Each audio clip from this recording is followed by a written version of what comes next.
Alors, une actu concernant l'ID3, tout savoir sur la gamme et les tarifs 2021.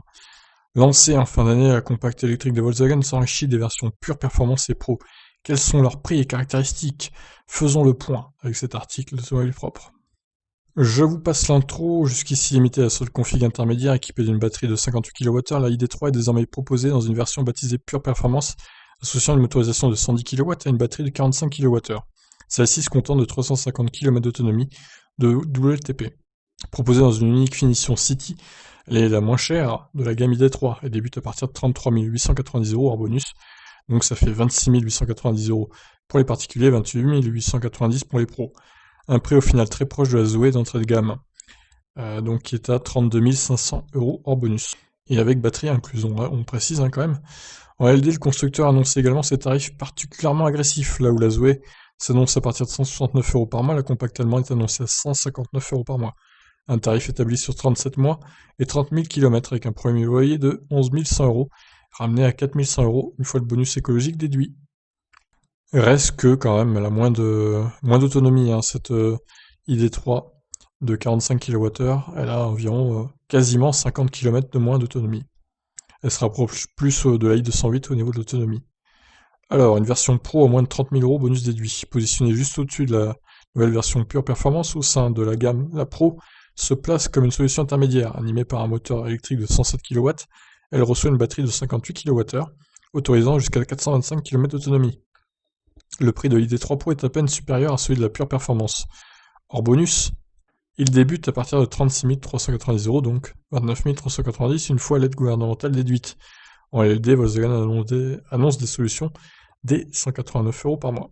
Donc on a le résumé des prix, voilà. Ensuite, l'ajout de ces nouvelles versions porte à 4 le nombre de configurations techniques proposées sur la gamme ID3 en France. On résume. Pure performance. Elle constitue désormais l'offre de base du constructeur. Équipée de la plus petite batterie, elle est proposée dans une finition City unique. Son prix démarre à 26 890 €. Pro, elle arbore le plus petit moteur de la gamme, mais avec une batterie de taille intermédiaire. Alors ça, c'est assez étonnant parce que le moteur de la Pro est plus petit que celui de la pure performance. Bon, alors vous me direz, il n'y a que 3 kW de différence, ce qui n'est pas non plus énorme. Donc celle-ci est à 29 390, la Pro Performance, elle reprend la même batterie que la Pro, mais avec un moteur plus puissant, proposant 5 niveaux de finition, dont une max lancée ce mois-ci. Elle débute à partir de 30 990 €, bonus déduit. Donc moteur de 150 kW, ça fait 204 chevaux. La Pro S, elle culmine au top de la gamme et associe le plus puissant des blocs moteurs aujourd'hui dispo à une grande batterie autorisant près de 550 km d'autonomie. Proposée dans une finition unique haut de gamme, la Volkswagen ID3 Pro S démarre à partir de, alors du coup oui, 48 990, mais à 45 990. Puisqu'on est au-dessus de la limite des 45 000, et là il y a plus que 3 000 € de bonus qui s'appliquent. Alors si Volkswagen avait été intelligent, ce qu'ils auraient fait, c'est qu'ils auraient mis la voiture à 44 990 €, ils auraient baissé de 4 000 €, comme ça celle-ci aurait bénéficié du bonus maximal de 7 000 €, et du coup, elle aurait coûté 37 990 €, soit 8 000 € de gagné. Mais évidemment, ils l'ont pas fait, ça aurait été trop beau, parce que je vous dis que là, 77 kWh à 37 990 € au bonus déduit, ils auraient fait très très mal, avec la ID3 je pense, elle aurait cartonné. Là, 45 990, c'est beaucoup trop cher. Elle ne va pas cartonner du tout. Et les gens préféreront acheter une Model 3 Long Range, et ils auront raison. Après, peut-être que je me trompe, peut-être bien se vendre, mais bon, moi j'y crois pas trop. Alors là, on a tous les caractéristiques, ils ont bien résumé ça dans un tableau, c'est cool. On a les puissances de charge, etc., l'accélération.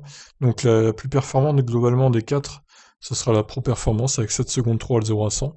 La Pro S, elle est plus lourde, tout simplement, avec sa grosse batterie, donc elle accélère moins fort. Et elle a toujours 4 places, la Pro S, vu que la batterie bouffe une partie de la voiture, donc une place de perdu, coup dur.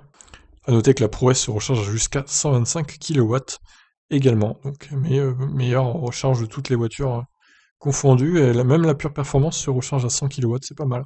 Ça restera plus que la Zoé, de 0 à 100 de cette version se fait en 9 secondes. Par contre, la Pro 9 secondes 6, c'est poussif quand même. 145 chevaux, 9 secondes 6, c'est pas terrible. Un peu décevant de ce côté-là. Voilà donc pour cet article. Très bien détaillé, donc bravo Automobile Propre. J'espère que ça pourra vous conforter dans votre choix ou pas d'acheter une ID3. Et si oui, laquelle prendre? C'est ça la question. Bon, après, ils n'ont pas 36 000 versions, hein, même si chaque modèle a ses propres finitions, notamment pour les pros et les pro performance. La pure performance, c'est la Pro S, donc une seule finition, donc au moins c'est réglé. Bah écoutez, sur ces bonnes paroles, je vais vous laisser réagir, comme d'habitude, dans les commentaires. Allez, je vous laisse donc, ciao.